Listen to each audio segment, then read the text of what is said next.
I invite speakers for the next session, which is again, I tell you that it is on ICT for securing national assets, the vital infrastructures and the management of nation's border. For that, I invite firstly the moderator of this session, Mr. Umakant Lal, Chief Vigilance Officer, Dedicated Freight Corridor Corporation of India Limited, Ministry of Railways, Government of India. So we welcome you on stage, and I request audience to please cheer him up with a round of applause. Then I invite Major General Anurag Gupta, Advisor, Operations and Communication, National Disaster Management Authority, Government of India. So we welcome you on stage. I invite Mr. Raja Babu Singh, Inspector General, Indo-Tibetan Border Police Force. Please welcome him with a round of applause. I also invite Mr. Rajiv Krishna, Inspector General, Border Security Force, BSF. So please join us on stage. And last but not the least, I invite Mr. Rajiv Prakash Saxena, Deputy Director General, National Informatics Center, Government of India. Before I hand over this session to our moderator, I request Mr. Rajiv Prakash Saxena for his presentation, because sir, actually, with your permission, he has a flight to catch. So if we can ask him. Thank you, sir. Sir, we invite you for the address. Please.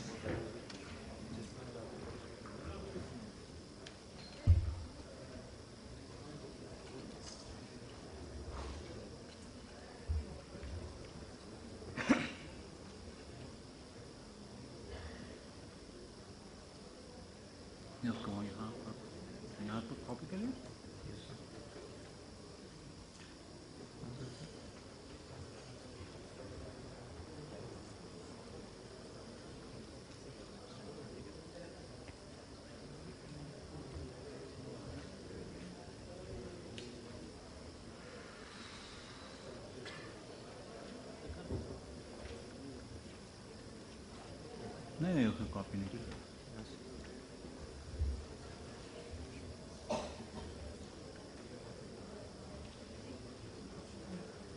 Well, good evening.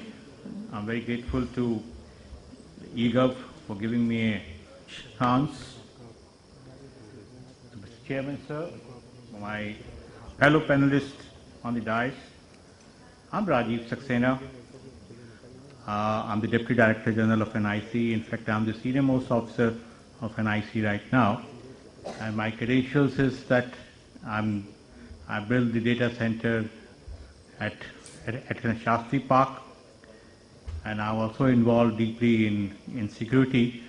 And MHA has got it in a framework for intermixing of IT and security, and I'm the author. It's a secret document of the Ministry of Home Affairs. And since I'm looking after the data centers, everybody talks about the big data and how it will generate business analytics. And building the data silos or the data storage devices and this and that, without realizing that unless or until you physically secure the data centers, and if something happens to your data centers, what's going to do? All your systems, very nicely driven application packages, will go with a haywire unless or until you physically secure the data. So my topic is how do we physically secure the data centers. A large number of data centers, both in the private sector and the government sector, are spread across the country. And here is the total list of, there are almost about 3,500 different data centers across the country. NIC is building one more data center at Bhubaneswar. I've got land allotted from DDA at New Delhi. So probably we will have NIC's one more data center at New Delhi. We have got allotted a land at Bhopal. So we may be building another data center at Bhopal. So the list continues to grow, because the demand for the data centers, if we have to have a good digital India thing, we should have a large array of data centers spread across the country to fulfill the dreams of our Honorable Prime Minister. I've tried to sum it up in this particular slide, which will be the very first point of the attack is the boundary wall, and behind which the data center is housed over there. So the first point is to have a crash-proof compound wall, which is called a double-layered perimeter security, and I'll come to that. Guards and watchtower and turnstile as you enter into the data center. The proximity cards based on access data center, which is placed at the data center perimeter. The baggage inspection scanners and metal detectors if people are not carrying any firearms or explosives, something like that. And I'm very pleased to inform you that recently EERB has approved the baggage scanners, which there are some specific types of baggage scanners which can even detect your SIM card if you have imbibed in your human body. So this can be used in jails where it is very common to transport inside the SIM card for making calls outside the jails, even if you are in solitary confinement. Then bulletproof door and glass windows at the main gate, man trap, and I'll come to that. The proximity card and biometric secured entrance to the main data center, where all your servers are placed over there. And proximity card and biometric access zone leading to racks. And one more that, many of the banks have started requesting the data center owners to have a virtual feed of their area into their security systems on a 24/7 into 365 basis.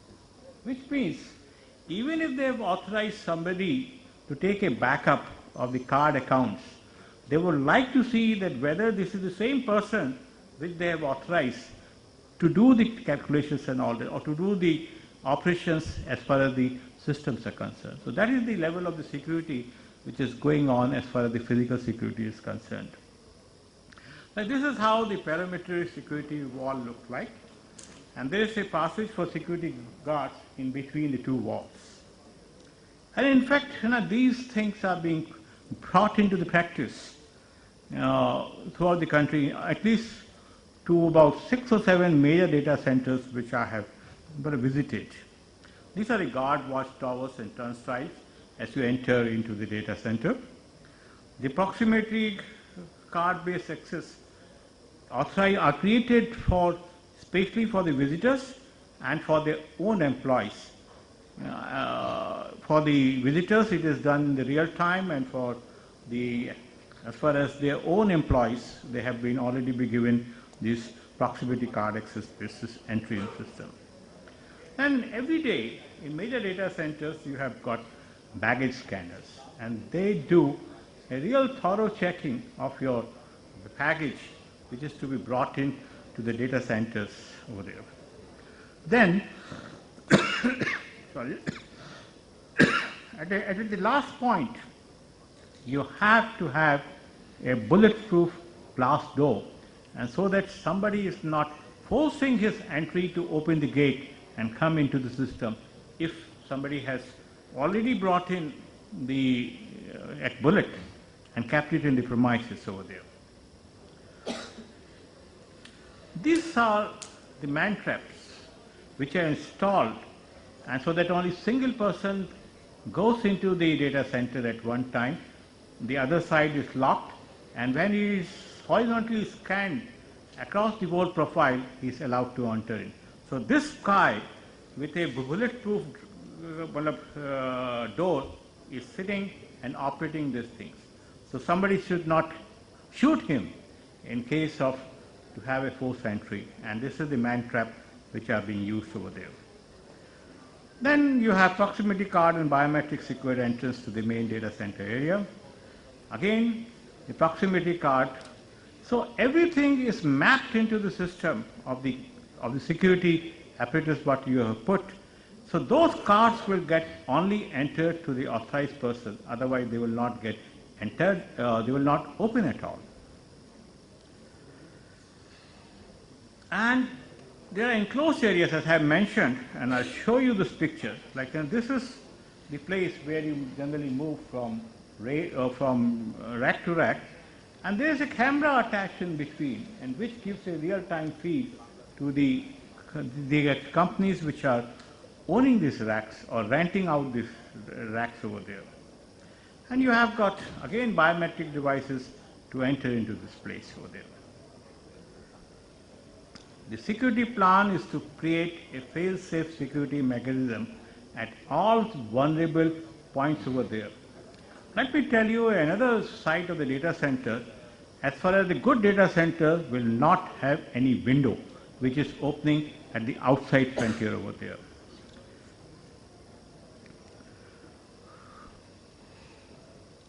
Then large amount of money and the resources, a major amount of the resources is there to prevent any fire to get developed into the systems over there. Maybe some other time I'll be able to speak about on that. In all data centers, you have got automatic alerts in order to bump off the vehicles if they have tried to make any force entry. Even in many of the data centers, the exterior are planned so that your speed of running towards the exit point decreases, because on these types of stone exteriors, your speed of running away fast is slowed down. Especially if you are a James Bond and if you have Halle Berry with a long heel stilettos, naturally the lady will have a slower return path with these types of exterior where the data centers are placed over there. Again, and this I have taken it pictures from a real data center, sir.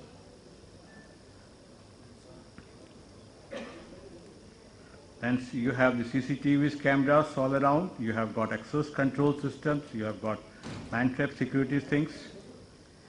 The CCTVs also have sometimes built into the system to track those persons when they are walking in the alleys which are exterior to the data centers. Because if you are carrying a weight, your side will get down, and there are intelligence built into the CCTVs cameras to point out that somebody is watching, somebody is going in this part of the structure and who is carrying what you call it, suspicious luggage, and automatically the warning signals are there in the control room over there.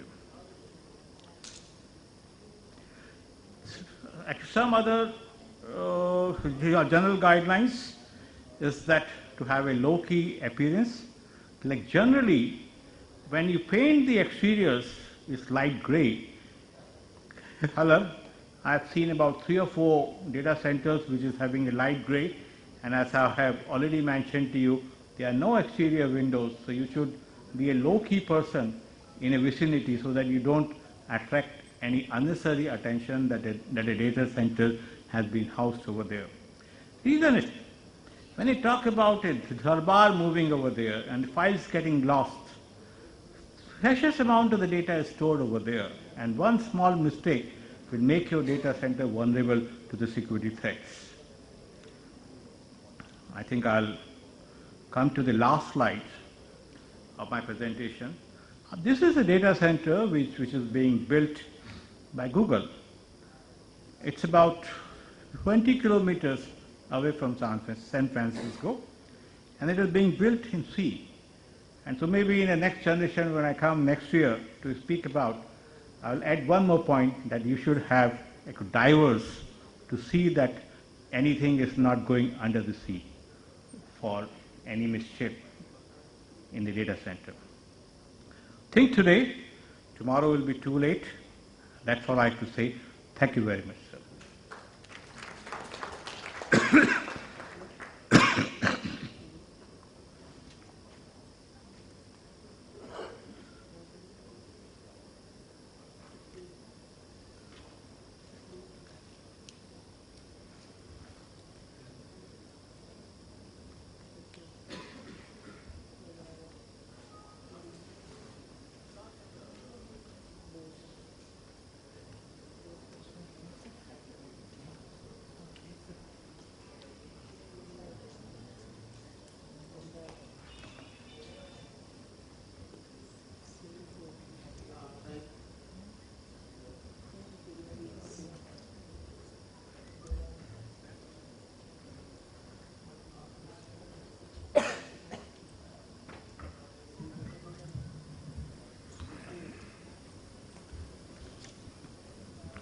Thank you, Mr. Saxena, for giving us a very detailed and minute description about the physical security, which is a very important aspect of the security of the system which we have in our organizations. First of all, I welcome my panelists on the dais, which we could not do just because Mr. Saxena is in a hurry to go. And good afternoon and good evening to everybody. Since the topic of this panel discussion is ICT security for the vital of our nations and border management, Mr. Saxena has already covered the physical security, but we have the aspect of security like personal security, operational security, identity security. A number of security aspects are left, which now I will request my panelists to cover. We all know that ICT application has become very integral part of our system, whether so vital infrastructure is concerned or critical infrastructure is concerned, like energy sector, rail sector, transport sector, defense sector, everywhere. The role of the ICT is nowadays very predominant, and we are using it in a big way. Now my one of the panelists, Mr. Raja Babu, I will request him to come and put his viewpoint about how he is going to secure his own nation. He belongs to the Indo-Tibetan Border Police, which borders the, which covers the area basically Nepal and Tibet. They are doing a very good job. We all are secured because of them. I will invite Mr. Raja Babu to give his presentation. Thank you.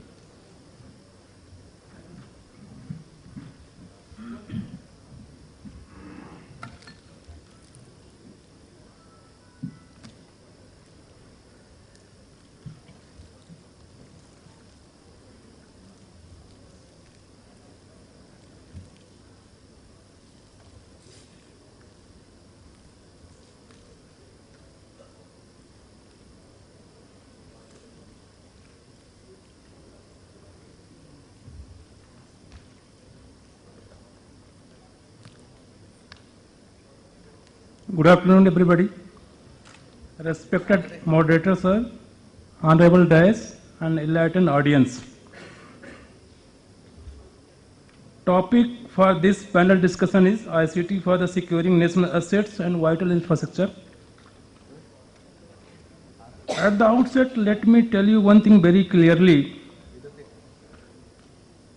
As far as we are concerned, police force is concerned, I am an IPS officer born on Madhya Pradesh cadre, 1994 batch, and I have served 18 years in my state cadre, Madhya Pradesh, and for last 2.5 years I am here in Indo-Tibetan Border Police on central deputation.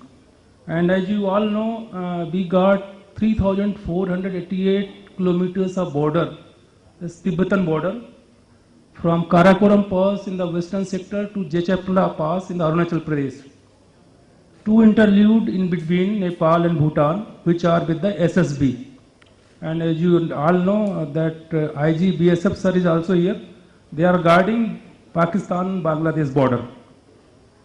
21 years before, when I had entered into this service, everything was in my manual form, physical form. When any vital installation, any building had to be guarded, we used to put few men over there with lathi, rifles. Then these new things came, like my predecessor, Mr. Krishna, NIC, has already shown. That time I was thinking that he is showing our viewpoint.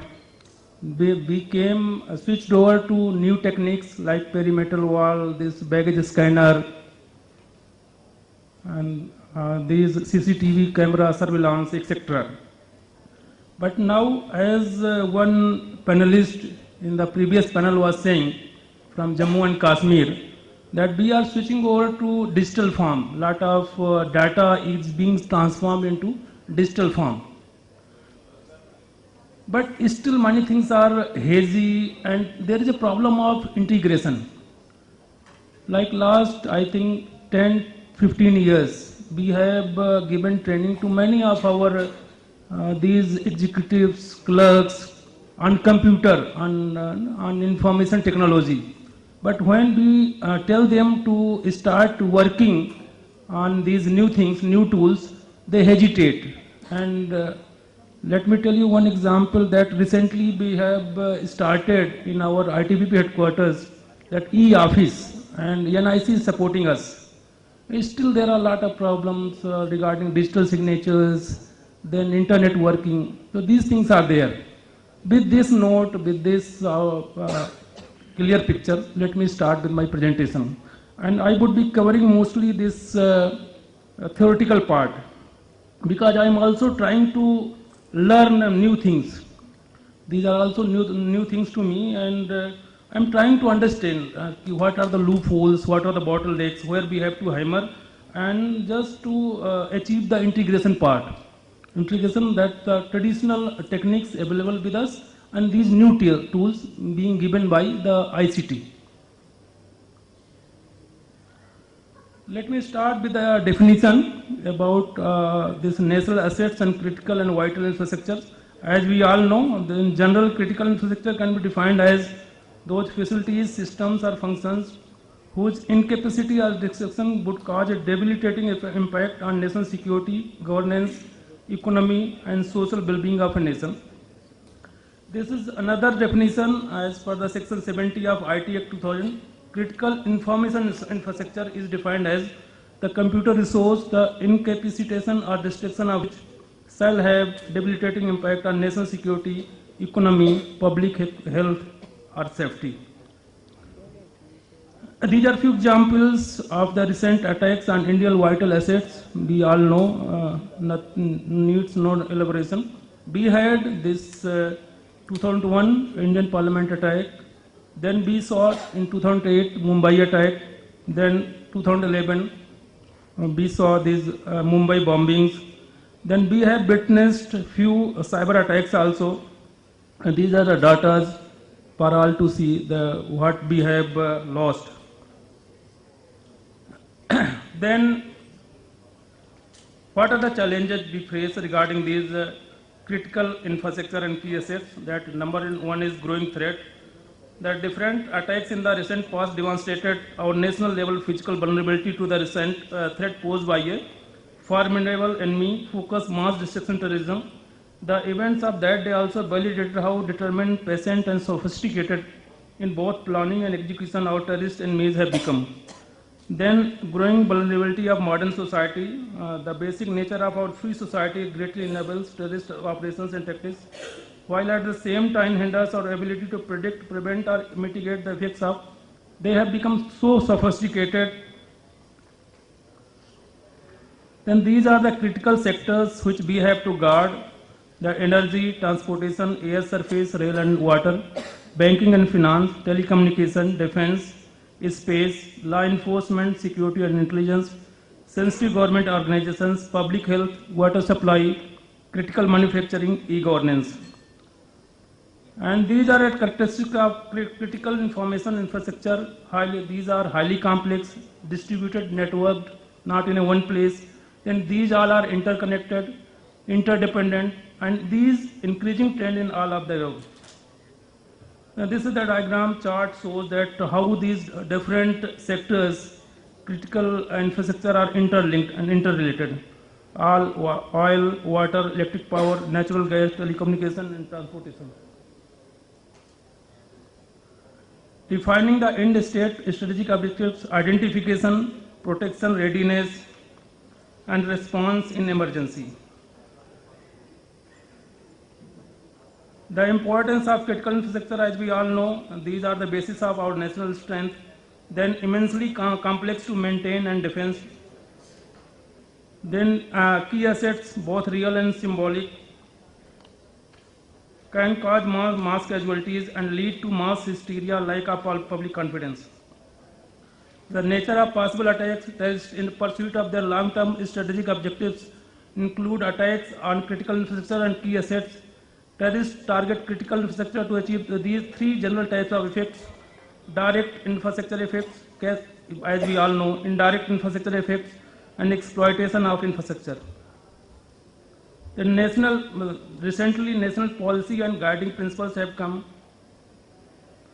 This is the statement of national policy, as we all know.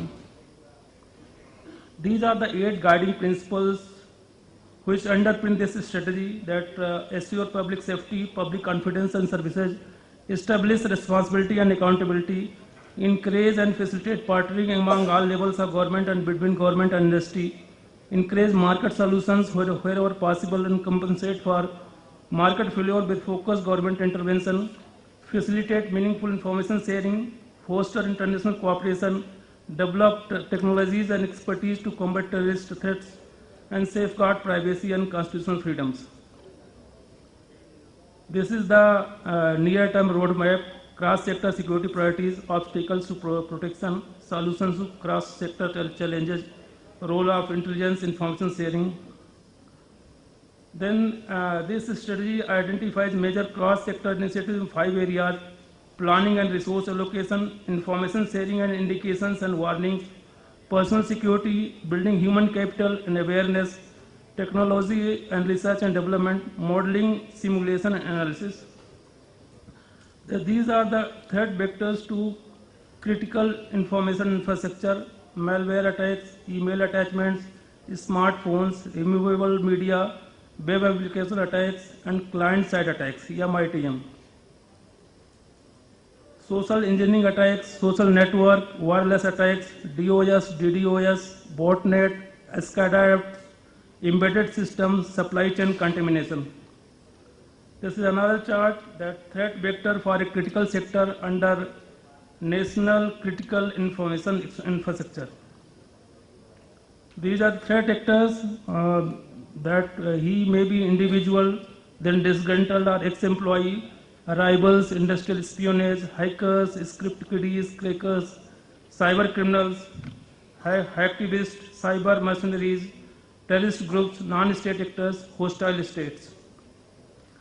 The strategic objectives of this national strategy to secure cyberspace are to prevent cyber attacks against India's critical infrastructure, reduce national vulnerability to cyber attacks, minimize damage and recovery time from cyber attacks that do occur. These are the recommendations: create comprehensive national plan for security, the keys, resources and vital infrastructure, provide crisis management in response to attacks on critical information systems, providing technical assistance to the private sector and other government entities with respect to emergency recovery plans for failures of critical information systems, coordinating with other agencies of the Union government to provide specific warning information and advice about appropriate protective measures and countermeasures to state, local, non-governmental organizations including the private sector, academia and the public, performing and funding research and development along with other agencies that will lead to new scientific understanding and technologies in support of CERT in and DATI, National Database of Citizens based on biometric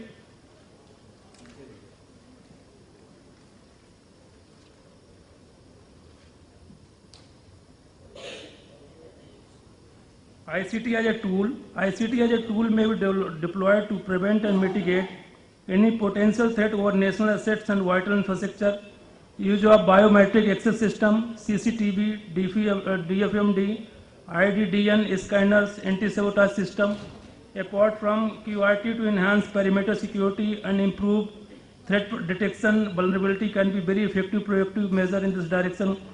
Effective and strict implementation of cyber security policy, periodic audit of IT resources by domain experts, in place policy of crisis management and frequent cyber attack drills among all the stakeholders, public as well as private enterprises, banking institutions, government agencies, will definitely improve the cyber security scenario of the country and will provide much needed security for national assets and vital infrastructure.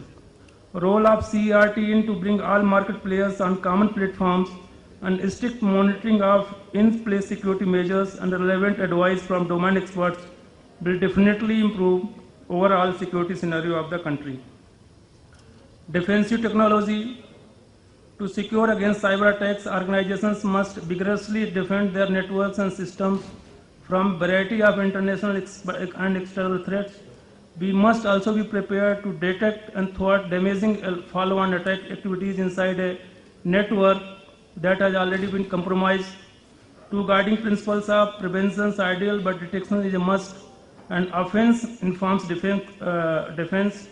The 5 critical tenets of an effective cyber defense system as reflected in the critical controls of infrastructure are offense informs defense, prioritization. Then this is the defensive technology to secure against cyber attacks. Then these are the metrics. Establish common metrics to provide a shared language for executives, IT specialists, auditors, and security officials to measure the effectiveness of security measures within our organization so that required adjustment can be identified and implemented quickly. Then there is a need of continuous monitoring, then automation. Then in emergency crisis management plan is a measure of readiness to meet uncertainties and future risks and accidents. There should be this 5-phase planning. Phase 1 planning in the organization, risk analysis, preventive measures and strategies, crisis management, then evaluation of risk and crisis management. Then developing offensive capabilities. For developing offensive capabilities, the following objectives of the cyber security policy 2013 arise: to create a secure cyber ecosystem, to create an assurance framework for design of security policies, to strengthen the regulatory framework for ensuring a secure cyberspace, to enhance and create national and sectoral level 24/7 mechanism, to improve visibility of integrity of ICT products and services by establishing infrastructure for testing and validation of security of such product, to create workforce of 5 lakhs professionals skilled in next 5 years through capacity building, skill development and training, to provide fiscal benefits to businesses for adoption of standard security practices and processes, to enable protection of information while in process, handling, storage and transit, to enable effective prevention, investigation and prosecution of cyber crime and enhancement of law enforcement. Thank you.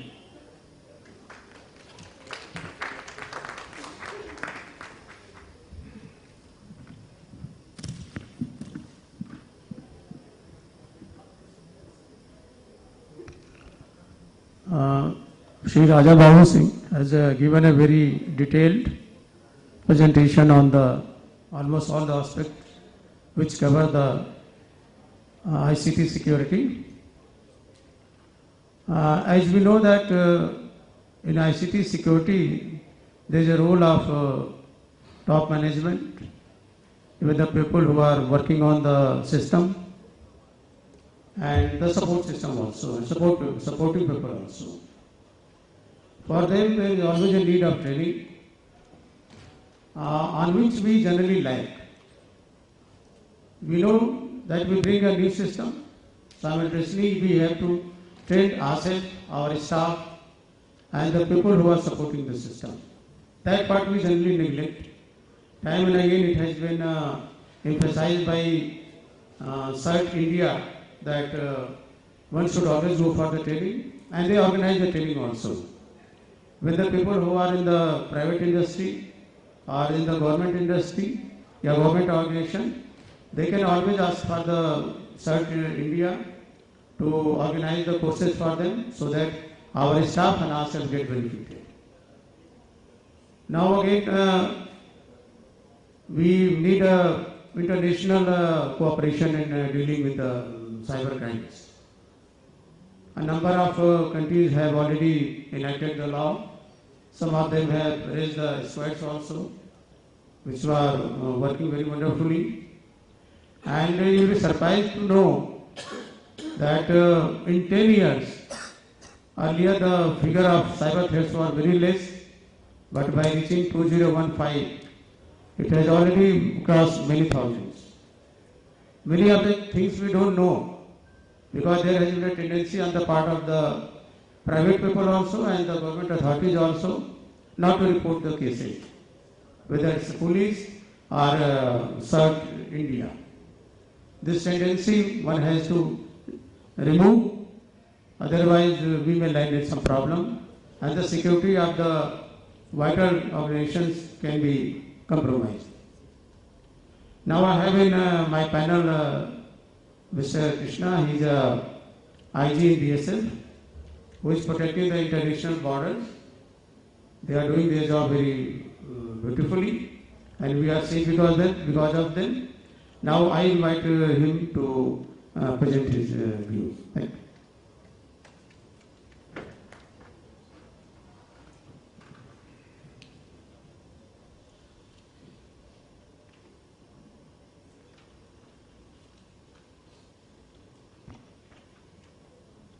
Thank you, sir.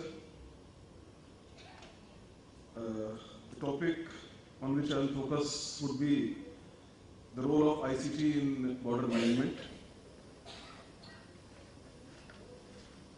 Gentlemen, as you would know that BSF is an organization which is working for the protection of border of two international borders of India, that is Indo-Pak border and Indo-Bangladesh border. So BSF is essentially into the border guarding of about 7,000 odd kilometers with extreme climatic conditions and terrain conditions. There are two components to the ICT, and as I understand that most of the participants here are mainly into from the software side, I'll focus my discussion on that aspect only. But I'll begin with some sort of problems, issues which are there in the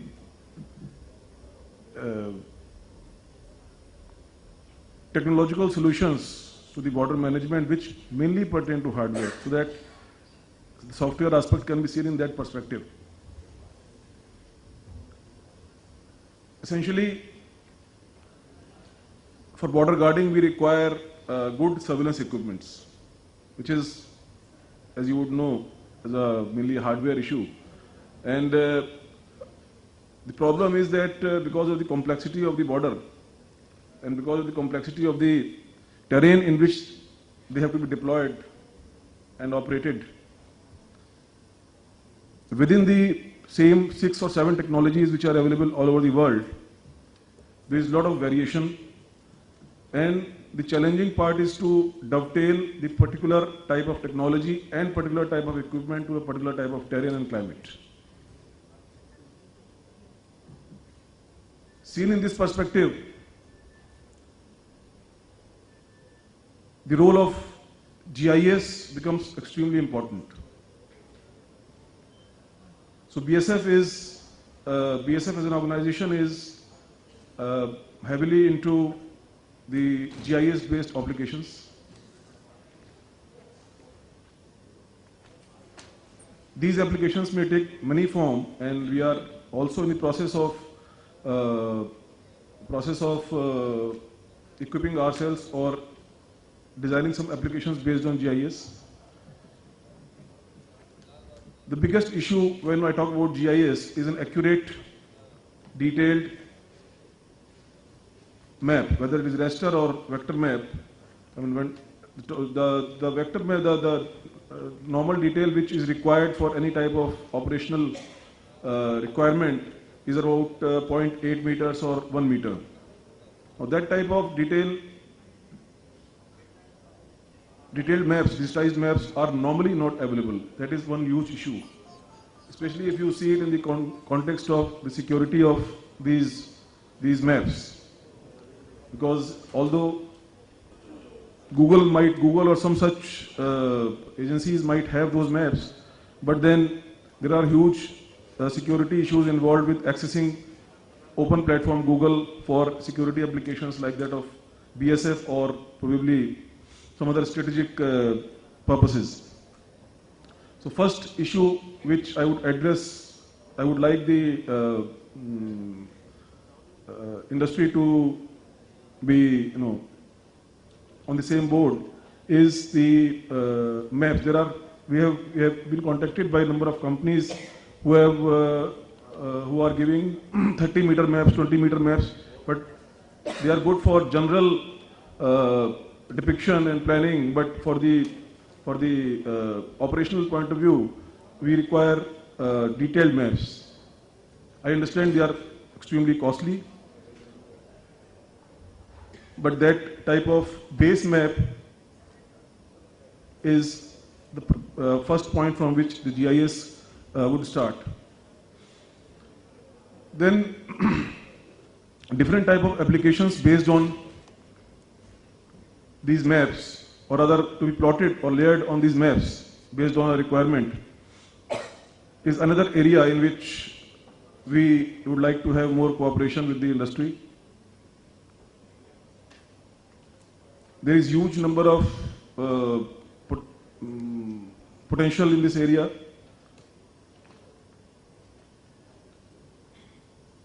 It is not only the physical or three-dimensional rendering of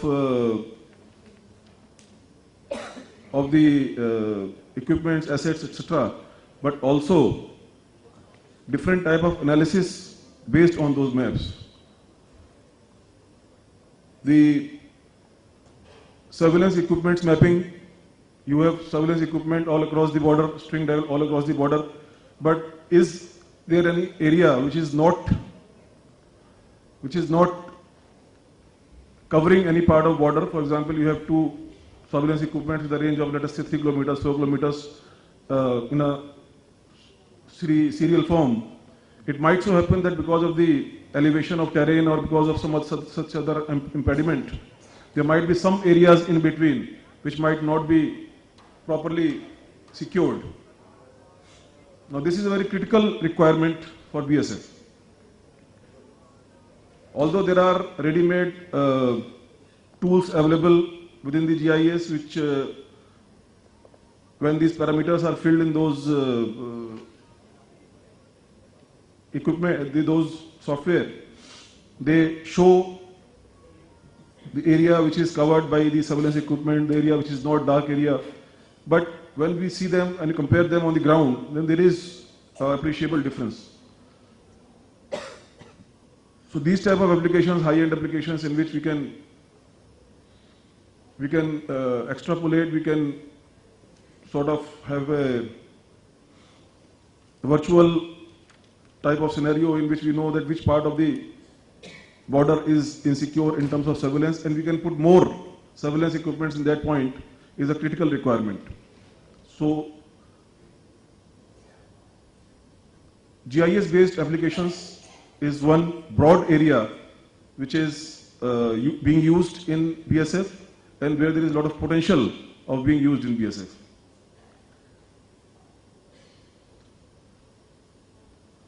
The second area which is very important for us, and again for which we are in contact with many vendors in the industry, is the command and control system.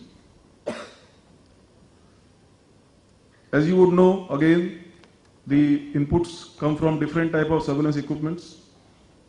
It can be EO devices, it can be radars, it can be any other form of surveillance device, UGS, etc., whatever it may be. But to synchronize or to enmesh all those inputs into a particular form, to come out with a screen which is readily understandable to a constable on the ground, to have a proper analysis based on these type of inputs, real time, this is a challenge. This is another area where BSF would like to interact with the industry to have a good command control system in which these type of requirements can be met based on real-time input from surveillance equipments.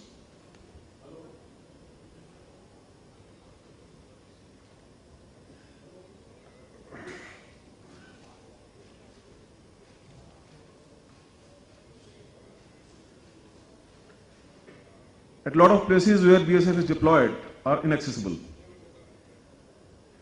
There is no electricity there, there is no communication facilities there. So having a good communication backhaul system from these areas onto our control rooms or our command control rooms is again a big challenge. Having the same COP, that is common operating picture, which is in the control room, with a constable or patrol party on the ground is another big challenge, especially seen in the context of the areas in which communication is itself an issue.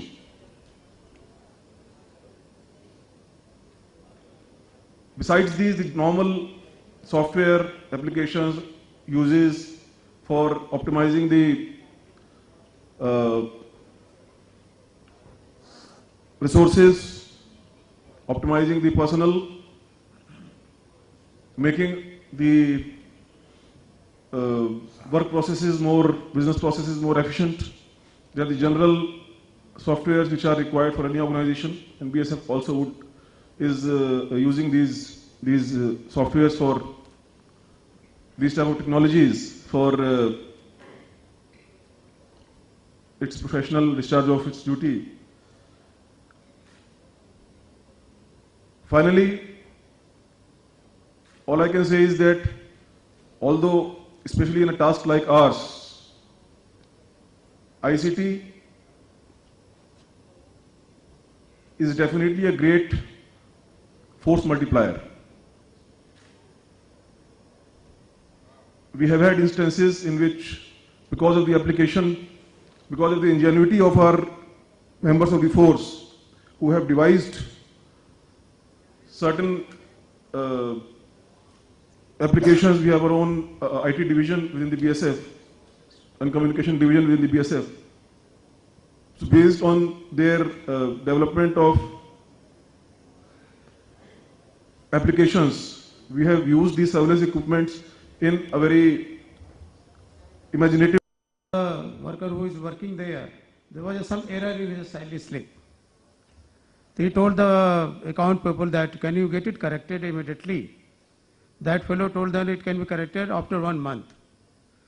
He asked why in 1 month? Suppose if I forget and you forget, then what will happen?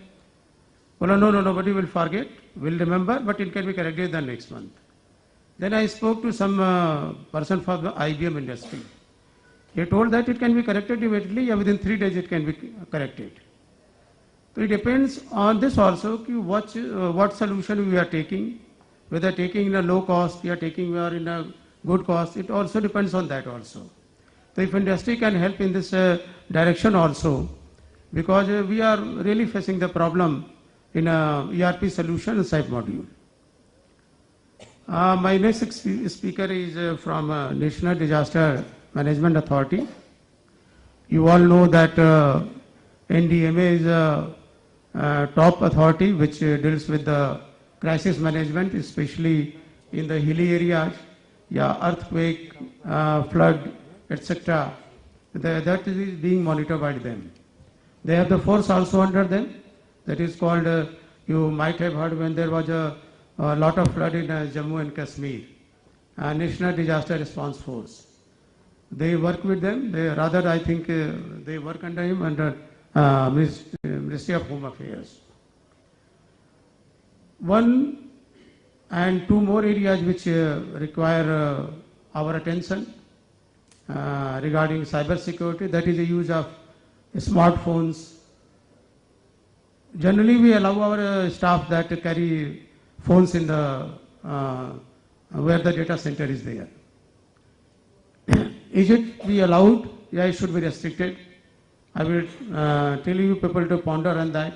But we think that now the time has come that we should take care of some measures, restrict that, so that any leakage from the data can be done very smartly by the smartphone. A smartphone is like just you know what features, what facility they have. So we have to pay attention on that also. Now I request Mr. Major General Anurag to share his views, and whatever he demands, he wants to put before the industry, help requires. Mr. Anurag, thank you.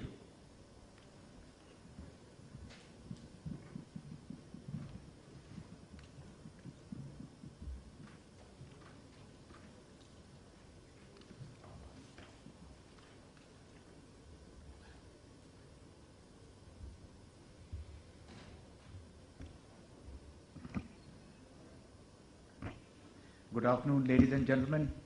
I'm sure by now you are totally up to your neck with a whole lot of IT bits and bytes being thrown up at you, especially after the post-lunch session, and you still have 2 more sessions to go through. My presentation is pitched at a very basic level, and it's not going to be more than 8-9 minutes, so I'll request all of you to just look at it for whatever it's worth. I shall cover this. Unfortunately, what has happened is that in a forum like this, you have 5 to 6 speakers, all are given the same topic, and everybody comes and prepares the same presentation. The management needs to note that each one with this capability should be given a certain subsect of that presentation. Now, there's so much of commonality in my presentation with the previous speaker. I hope you will bear with it. I'll skip over that now that I know what he has already spoken. But that is not to say what my next speaker is going to speak. He'll have to bear with me. Okay, I shall cover my presentation as shown. A bit of an overview on the ICT, certain vital assets and critical infrastructure, some challenges in securing these assets and measures to handle them, and finally conclusion. This is what Barack Obama had to say. This world, cyberspace, is a world that we depend on every single day, has made us more interconnected than any other time in human history. In the last 500 years, human society has witnessed 3 phases of socio-technical revolution. The first and the second, very well known to all of us, and of course the ICT revolution. The social structures, governance, and the art of warfare have also undergone evolution and synchronization with these phases. It may not be incorrect to say that nothing like ICT has ever been witnessed by human society.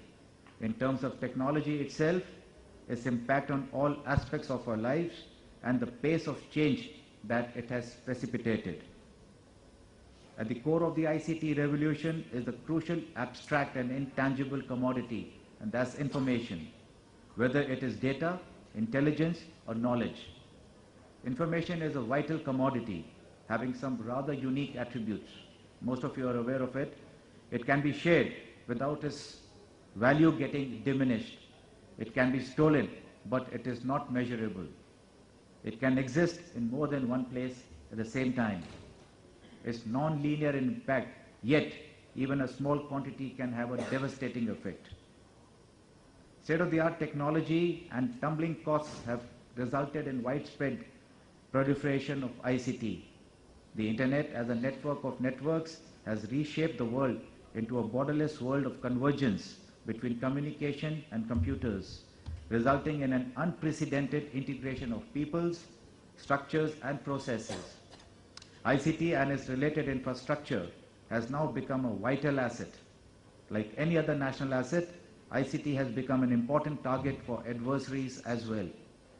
As warfare experts would like to say, ICT now forms the 5th most critical dimension of modern warfare. Let us have a look which is of critical infrastructure and what critical information infrastructure. My colleague has already dwelt on the definition, so I shall skip this. Have a look at how the interdependencies between the assets and the infrastructures work. All 3 are totally interdependent on each other and bank upon a certain information transaction amongst the 3. More on this. Have a look at what the vital resources are. They would be termed in 2 groups, natural and environmental resources, that is water, energy, forests, and then you have the monuments and the icons, recognized both nationally and internationally. A look at the critical infrastructure. Public works, these are vital for the country's sustenance and growth. Those are the bridges, roads, airports, dams, power networks.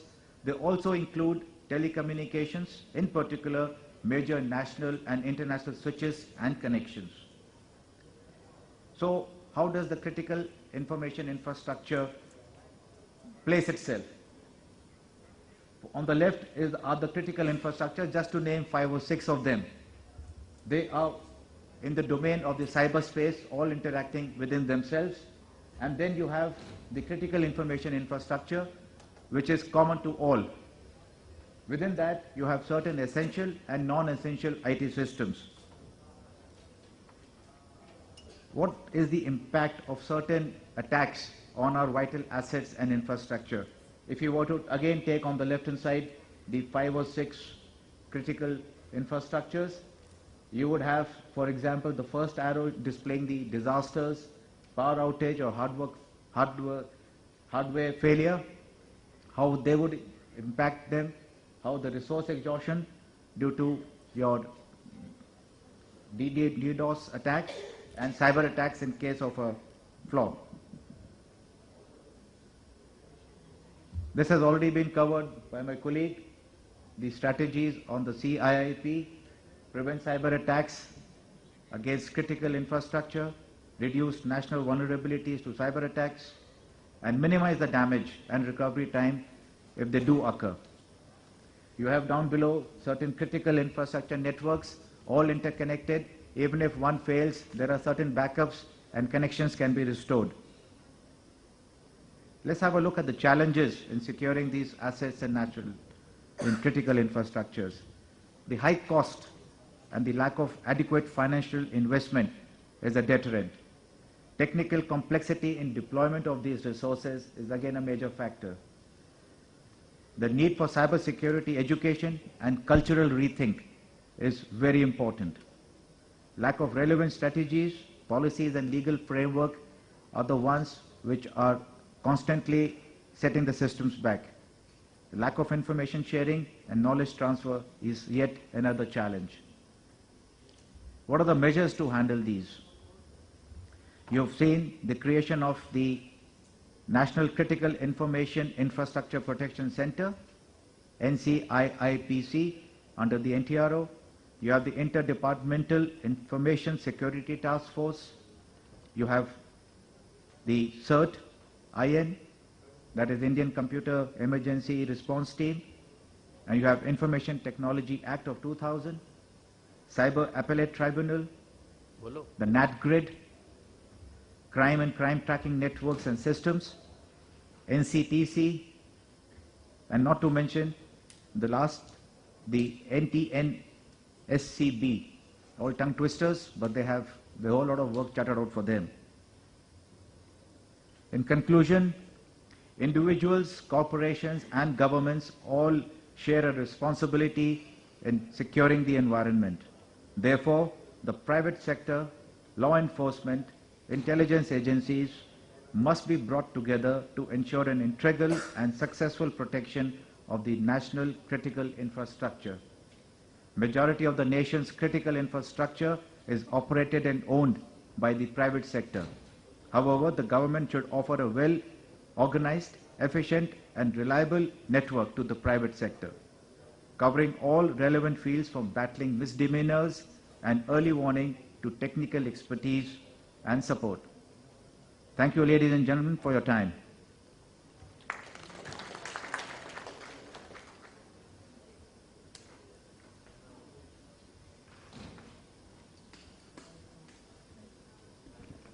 Thank you, Mr.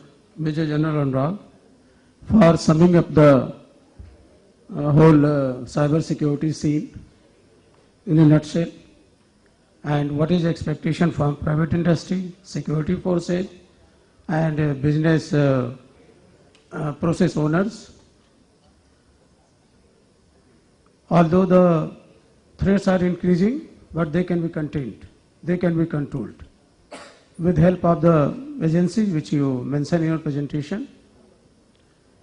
Now we have finished at our level. If there is any question, you are welcome.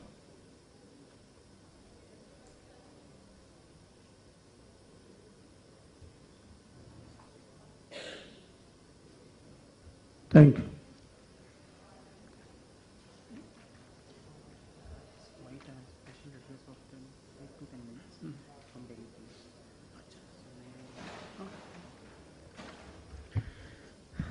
Thank you very much, sir. And before we wrap up, with the due permission of the moderator, I would like to invite a presentation from Delhi Police on the topic Innovations in Capacity Building and Forensics. We have with us Mr. Saurabh Khosla. He's a senior consultant of SEMT, Government of Delhi. And I invite you, sir, for a presentation on innovations in capacity building and forensics. Please invite him, welcome him with a round of applause.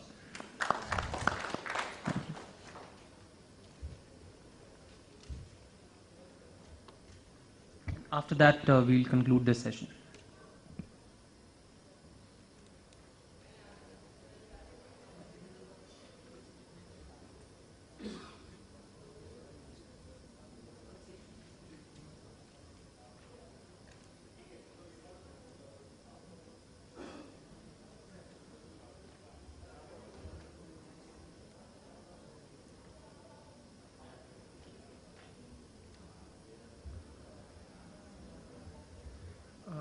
Very good evening, ladies and gentlemen.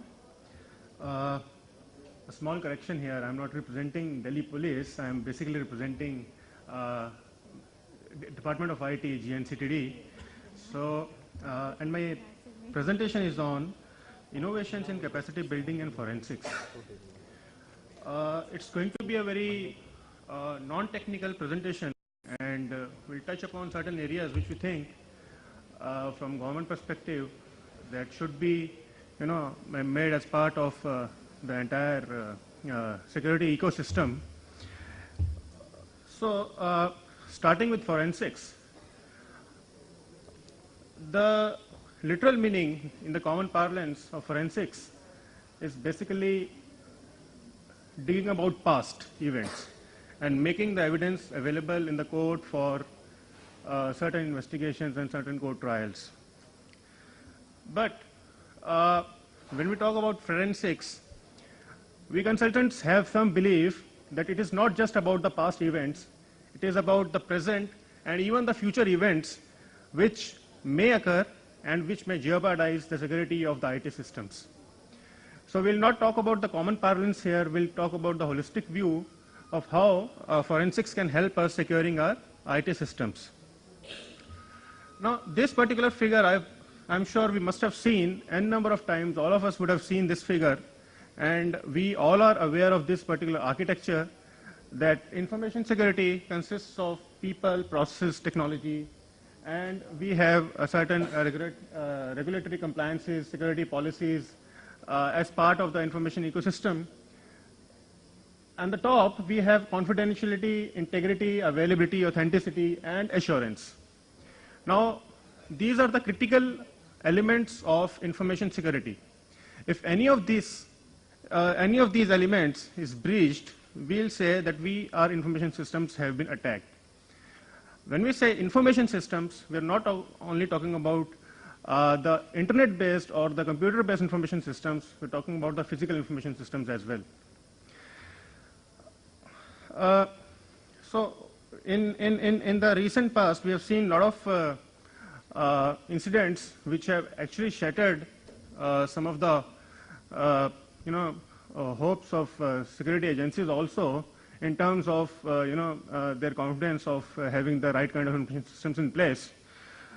Hack on Sony, it has impacted the entire economy, entire country. There are some hacks on the healthcare systems of certain economies and countries. Some terrorist threats have been there in past. Even the telecom sector has not been, spared by these threats. Nuclear power plants, we just had a presentation from our esteemed speaker on the critical information system. So getting a nuclear power plant hacked is a disastrous situation, and which one can actually think of. We have various instances on the hacks on, and the malpractices being there in the retail industry, the financial services industry. So, what is the cybercrime landscape? It has touched all the sectors, all the industries, and even all the economies at various levels, at different levels. If we talk about the information security and the crime, information security is driven by the security processes put in place with the help of technology as well as with the help of processes and the people. Now, the similar forces are behind the breach of these technologies, processes, and people. We have criminal intent to commit any crime. We have digital forces, the cyberspace, entire cyberspace, which is behind doing such incidents. We have manual forces on the ground which are actually committing some crime. So, on the ground commission of crime, in the cyberspace commission of crime, and criminal intent. These three are the critical things which we need to keep in mind so that the security solutions that we develop are focused on these three aspects taken together. So how do we do that? In the forensics, in the physical world, we talk about, we have conventional mechanisms of collecting evidence and making it available for the judicial system to analyze it and to make it of the data flowing in between the systems. Deleted files, we even have to recover them to find out the evidences against certain crimes. Stochastic forensics, which means that we even use probabilistic techniques to ensure that in future these events are not happening.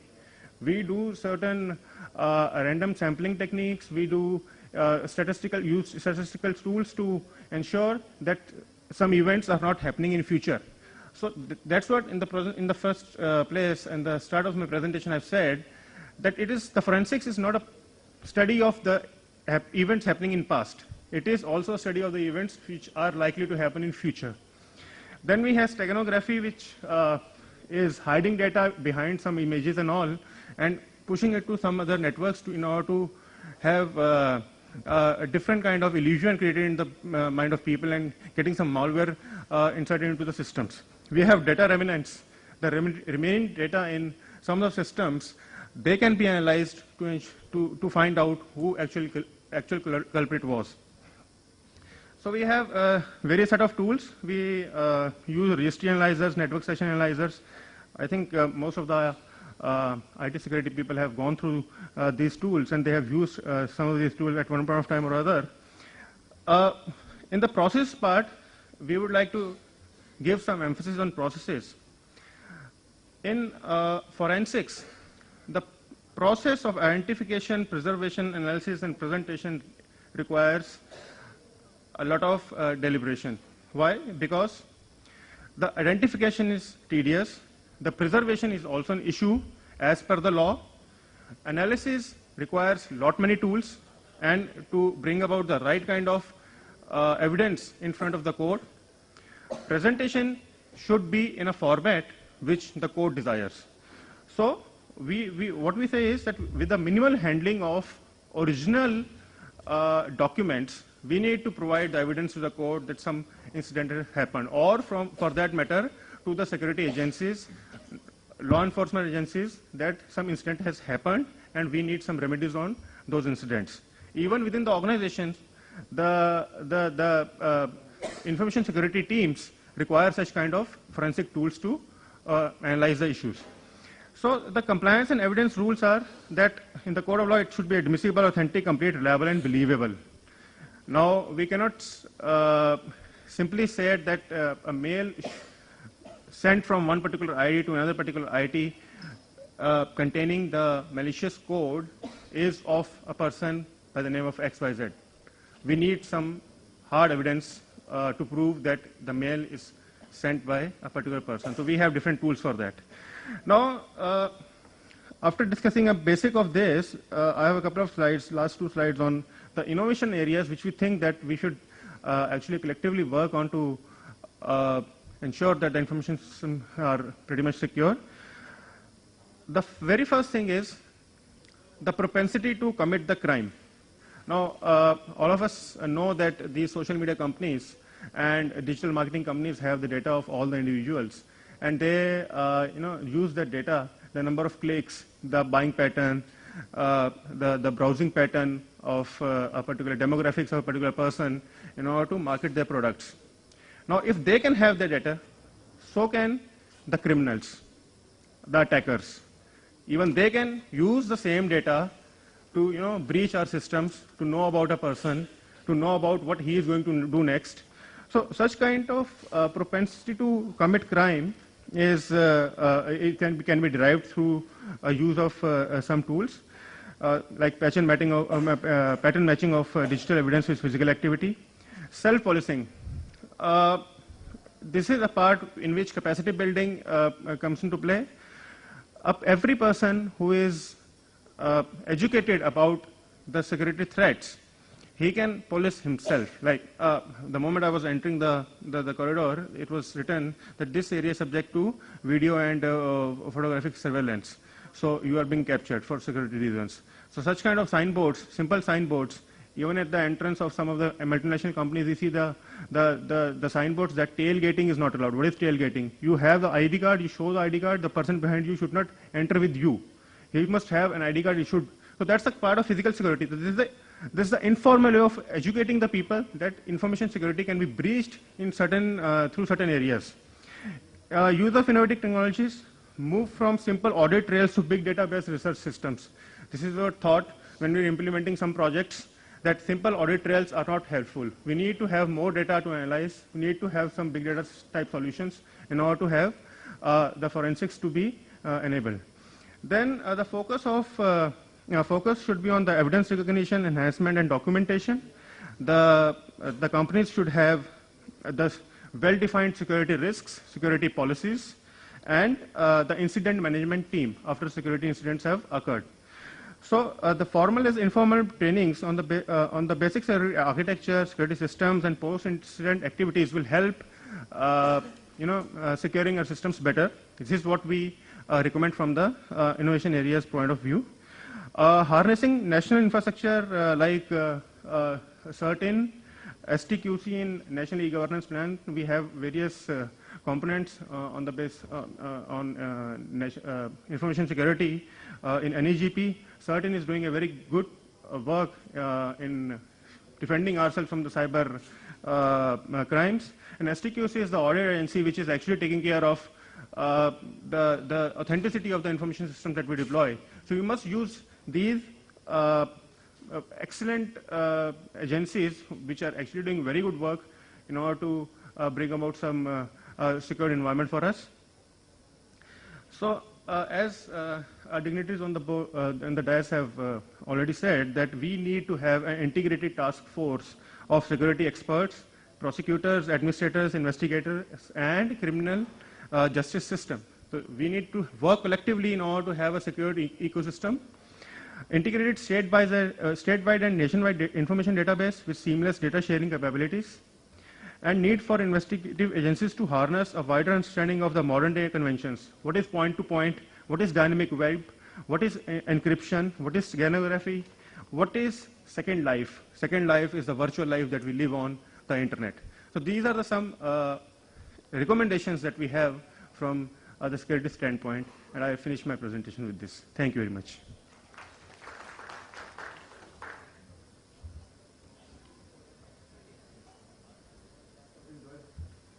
I request you to please take a seat and join the memento giving ceremony. And is there any question? Okay. So with the due permission of moderator, can we wrap it up, sir? Okay, sir. I request Mr. Umakant Lal to please present memento to our esteemed speakers. And we'll start with Major General Anurag Gupta. A round of applause I will request for Major General. He is Advisor, Operations and Communication, National Disaster Management Authority, Government of India. And we are very thankful that he came and expressed his views. Also, Mr. Raja Babu Singh, Inspector General, Indo-Tibetan Border Police Force. A round of applause for Mr. Singh. Mr. Rajiv Krishna, Inspector General of Border Security Force. So thank you very much for joining us and also for securing our borders. And last but not the least, Mr. Rajiv Prakash Saxena, he left actually. He left. And so that Mr. Saurabh Khosla, Senior Consultant, SEMT Government of NCT of Delhi. With that, I request for a group photo of our speakers. And yes, I always forget, I request Mr. Gupta, Major General Anurag Gupta, to please present a memento to our esteemed moderator. And thank you, Mr. Umakant Lal, for a very wonderful conducting this session on ICT for securing national assets, vital infrastructures and border management. And a group photo, please. With the mementos, it will be good if the photos are with the mementos. So I request.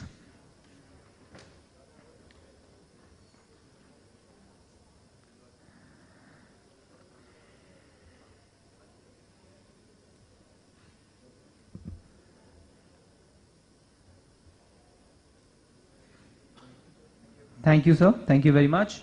And now we are breaking for tea.